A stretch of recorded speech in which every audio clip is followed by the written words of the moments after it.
అల్లం వేస్తేనమ్మా బాగా వేసుకోవాలి ఇంటికి వెళ్ళక మనం కూడా.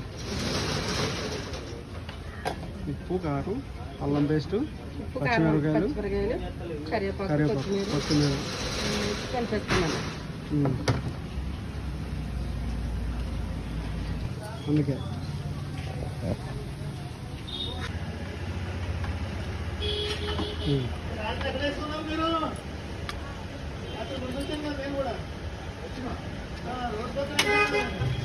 బోన్ బోన్లెస్ రెండు ఉంటాయి కదా దాంట్లో. బోన్ ఉంటుందమ్మా, బోన్ ఉంటుంది. ఈ మాసం కొట్టువాడు కూడా నాతో తలపోటమ్మా, బాగా కొట్టమని ఎక్కువ దుమ్ములు వేయొద్దు కానీ. అలా ఏది ఇచ్చాడో చేసేస్తారు, అలాగే అన్ని దుమ్ములే ఉంటాయి. ఇలా లేదు, నేను ఒక్కదాని దగ్గర కాల్చుకుంటాను. అంత కొడతాను.